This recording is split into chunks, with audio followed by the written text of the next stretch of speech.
Hello everyone. आज की class हम स्टार्ट करते हैं और आज की क्लास में हम एनसीईआरटी क्लास 6 हिस्ट्री को स्टार्ट करते हैं और इसका नाम है आवर पास्ट पार्ट 1। चलिए स्टार्ट करते हैं। इसमें रशीदा का सवाल, क्या, कब और कहाँ। क्या, कब, कहाँ और कैसे, यहाँ से हमारा स्टार्ट होता है। अतीत के बारे में हम क्या जान सकते हैं? अतीत के बारे में बहुत कुछ जाना जा सकता है, जैसे लोग क्या खाते थे, कैसे कपड़े पहनते थे, किस तरह के घरों में रहते थे। हम आखेटकों को शिकारियों बोला जाता है, पशुपालकों, कृषकों, शासकों, व्यापारियों, पुरोहितों, शिल्पकारों, कलाकारों, संगीतकारों और वैज्ञानिकों के जीवन के बारे में जानकारियाँ हासिल कर सकते हैं। यही नहीं, हम यह भी पता कर सकते हैं कि उस समय बच्चे कौन से खेल खेलते थे, कौन सी कहानियाँ सुना करते थे और कौन से नाटक देखा करते थे, या फिर कौन कौन से गीत गाते थे। अब हम पढ़ते हैं लोग कहाँ रहते थे। इसे हम मानचित्र के द्वारा समझेंगे। साथ ही नर्मदा नदी का पता लगाओ। मानचित्र में नर्मदा नदी का पता लगाओ। यहाँ देखिए मानचित्र है और नर्मदा नदी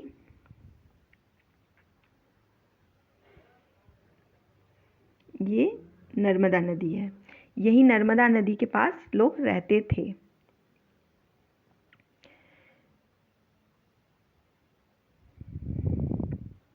कई लाख वर्ष पहले लोग इस नदी के तट पर रहते थे। यहाँ रहने वाले आरंभिक लोगों में से कुछ कुशल संग्राहक थे जो आसपास के जंगलों की विशाल संपदा से परिचित थे। अपने भोजन के लिए वे जड़ों, फलों तथा जंगल के अन्य उत्पादकों का यहीं से संग्रह किया करते थे।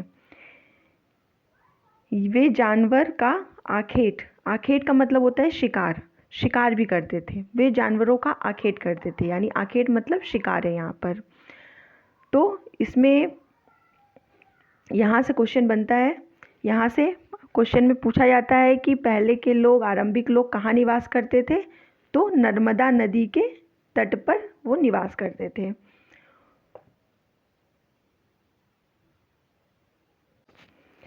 और अपने भोजन के लिए वे जड़ों, फलों, जंगल के अन्य उत्पादों का यहीं से संग्रह भी किया करते थे और वे जानवरों का आखेट भी करते थे, यानी जानवरों का शिकार करते थे।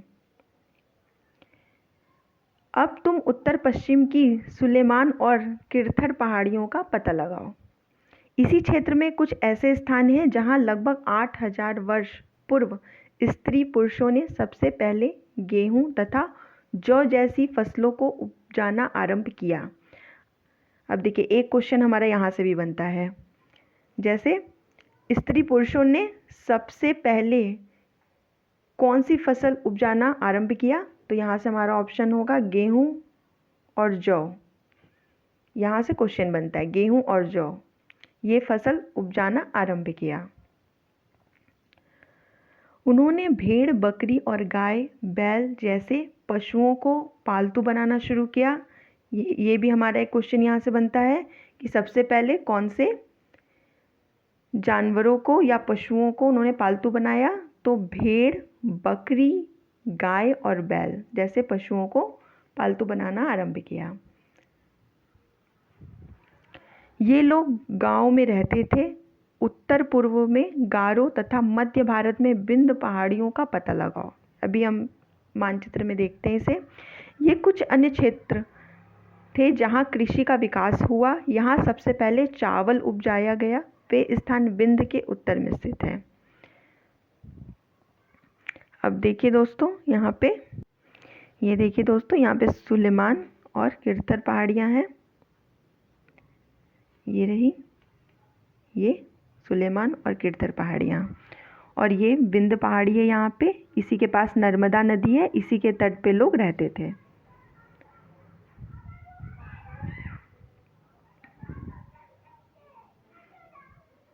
मानचित्र पर सिंधु तथा इसकी सहायक नदियों का पता लगाने का प्रयास करो। आइए हम इसको भी देख लेते हैं। ये देखिए यहाँ पे ये है सिंधु नदी,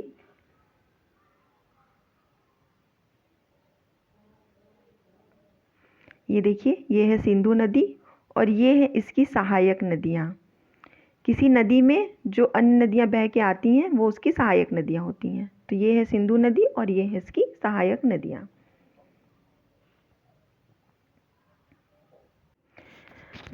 सहायक नदियाँ उन्हें कहते हैं जो एक बड़ी नदी में मिल जाती हैं।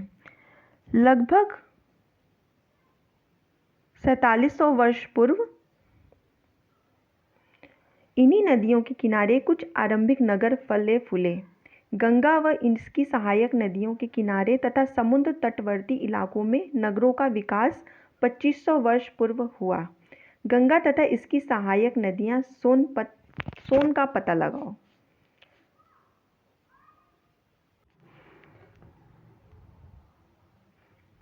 ये देखिए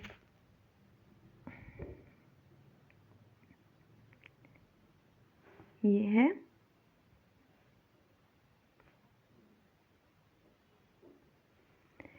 है गंगा नदी और ये है इसकी सहायक नदी सोन नदी।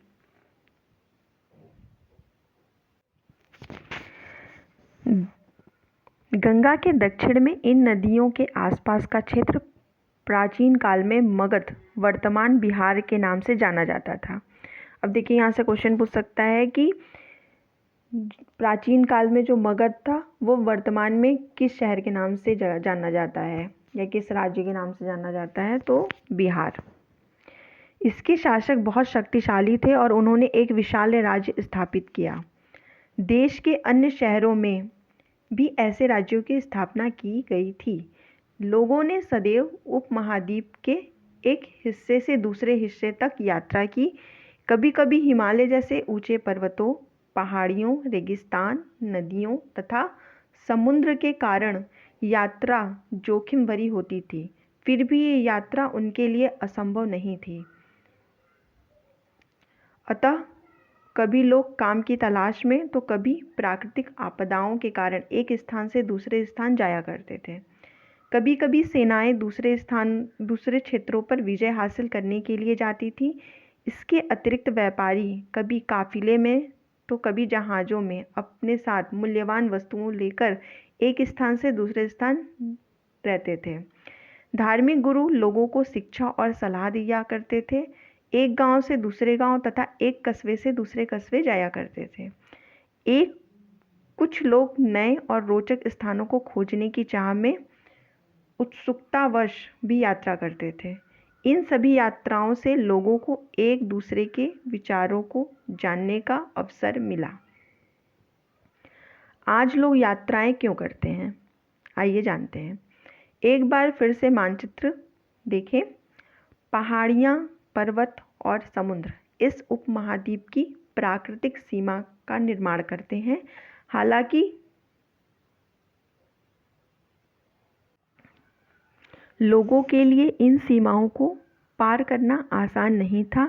जिन्होंने ऐसा चाहा वे ऐसा कर सके। वे पर्वतों की ऊंचाई को छू सके तथा गहरे समुद्रों को पार कर सके। उपमहाद्वीप के बाहर से भी कुछ लोग यहाँ आए और यहीं बस गए। लोगों के इस आवागमन ने हमारी सांस्कृतिक परंपराओं को समृद्ध किया।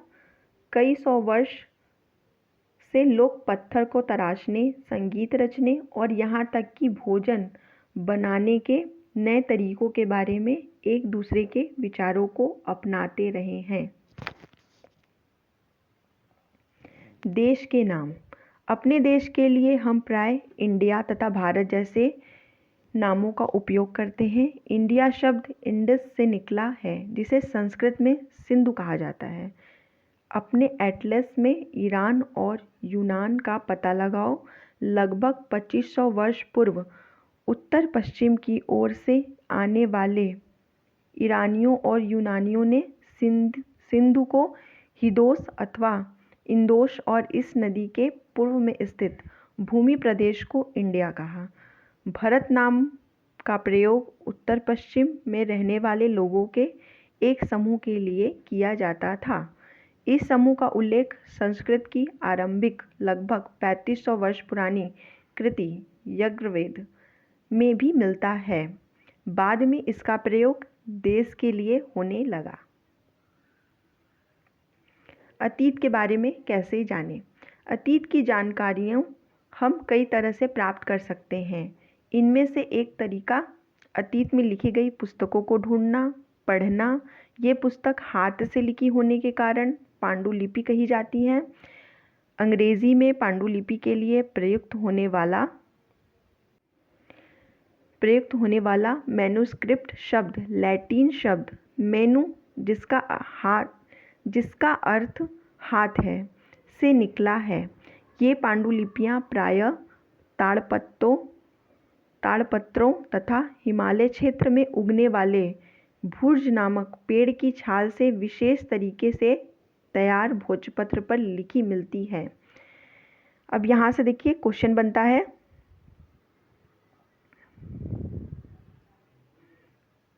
कि अतीत में लिखी गई पुस्तकें को क्या कहते हैं। तो ये हो गया पांडुलिपि कही जाती थी और जिसका अर्थ होता था हाथ से निकला हुआ, मतलब जो हाथ से लिखी गई वस्तुएं होती हैं, चीज़ें, उन्हें। ये पांडुलिपियाँ प्राय ताड़पत्रों तथा हिमालय क्षेत्र में उगने वाले भूर्ज नामक पेड़, देखिए भूर्ज नामक पेड़ की छाल में विशेष तरीके से तैयार किए जाते थे, जिसे भोजपत्र पर लिखी मिलती थी। तो ये हो गया, यहाँ से क्वेश्चन बनता है। ये देखिए, ये है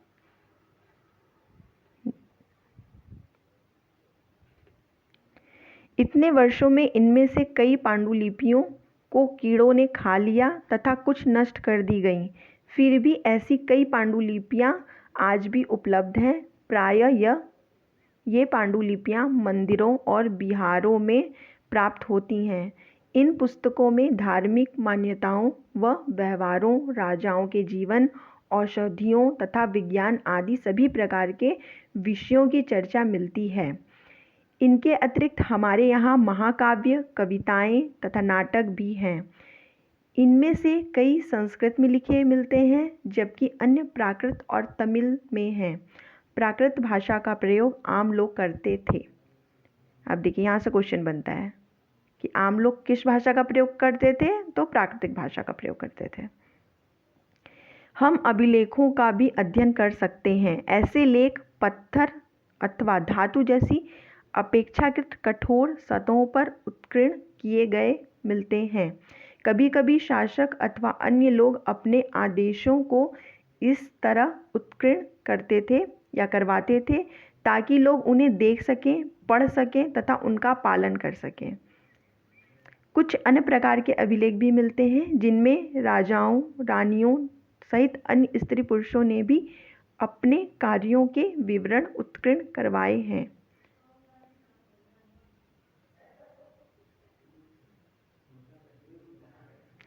उदाहरण के लिए प्रायः शासक लड़ाइयों में अर्जित विजयों का लेखा जोखा रखा करते थे।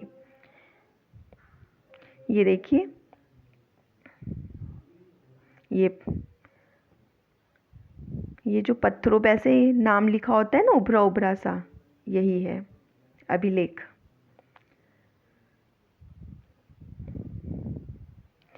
क्या तुम बता सकती हो कि कठोर सतह पर लेख लिखवाने के क्या लाभ थे? ऐसा करवाने में क्या क्या कठिनाइयाँ आती थीं? इसके अतिरिक्त अन्य कई वस्तुएं अतीत में बनी और प्रयोग में लाई जाती थीं। ऐसी वस्तुएं का अध्ययन करने वाला व्यक्ति पुरातत्वविद कहलाता है।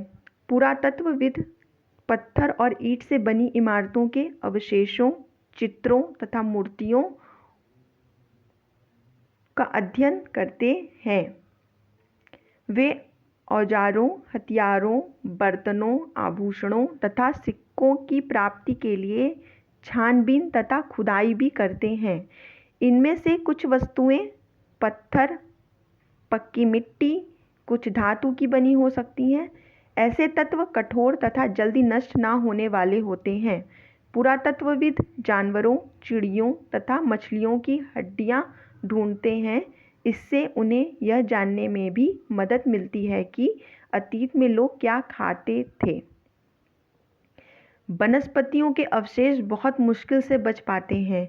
यदि अन्न के दाने अथवा लकड़ी के टुकड़े जल जाते हैं तो वे जले हुए रूप में बचे रहते हैं।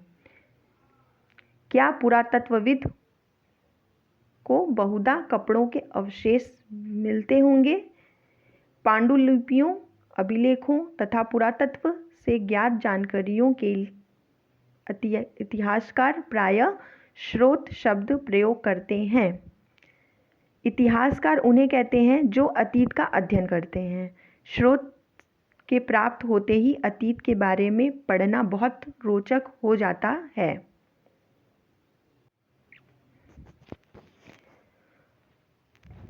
स्रोत के प्राप्त होते ही अतीत के बारे में पढ़ना बहुत रोचक हो जाता है, क्योंकि इन स्रोतों की सहायता से हम धीरे धीरे अतीत का पुनर्निर्माण करते जाते हैं। अतः इतिहासकार तथा पुरातत्वविद उन जासूसों की तरह हैं जो उन सभी स्रोतों का प्रयोग सुराग के रूप में कर अतीत को जानने का प्रयास करते हैं। क्या तुमने इस पुस्तक के शीर्षक हमारे अतीत पर ध्यान दिया? यहाँ अतीत शब्द का प्रयोग बहुवचन के रूप में किया गया है। ऐसा इस तथ्य की ओर ध्यान दिलाने के लिए किया गया है कि अलग अलग समूह के लोगों के लिए इस अतीत के अलग अलग मायने थे। उदाहरण के लिए पशुपालकों तथा कृषकों का जीवन राजाओं तथा रानियों के जीवन से तथा व्यापारियों का जीवन शिल्पकारों के जीवन से बहुत भिन्न था। जैसा कि हम आज भी देखते हैं, उस समय भी देश के अलग अलग हिस्सों में लोग अलग अलग व्यवहारों और रीति रिवाजों का पालन करते थे। उदाहरण के लिए आज अंडमान द्वीप के अधिकांश लोग अपना भोजन मछलियां पकड़कर, शिकार करके तथा फल फूल के संग्रह द्वारा प्राप्त करते हैं। इसके विपरीत शहरों में रहने वाले लोग खाद्य आपूर्ति के लिए अन्य व्यक्तियों पर निर्भर करते हैं। इस तरह के भेद अतीत में भी विद्यमान थे। इसके अतिरिक्त एक अन्य तरह का भेद है। उस समय शासक अपनी विजयों का लेखा जोखा रखते थे। यही कारण है कि हम उन शासकों तथा उनके द्वारा लड़ी जाने वाली लड़ाइयों के बारे में काफ़ी कुछ जानते हैं, जबकि शिकारी, मछुआरे, संग्राहक, कृषक तथा पशुपालक जैसे आम आदमी प्राय अपने कार्यों का लेखा जोखा नहीं रखते थे। पुरातत्व की सहायता से हमें उनके जीवन को जानने में मदद मिलती है, हालांकि अभी भी इनके बारे में बहुत कुछ जानना शेष है।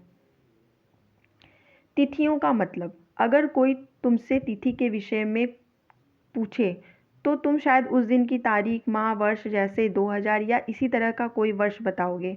वर्ष की यह गणना ईसाई धर्म प्रवर्तक ईसा मसीह के जन्म की तिथि से की जाती है। अतः 2000 वर्ष कहने का तात्पर्य ईसा मसीह के जन्म के 2000 वर्ष के बाद से है।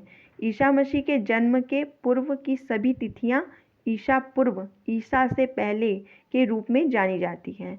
इस पुस्तक में हम 2000 को अपना आरंभिक बिंदु मानते हुए वर्तमान से पूर्व की तिथियों का उल्लेख करेंगे।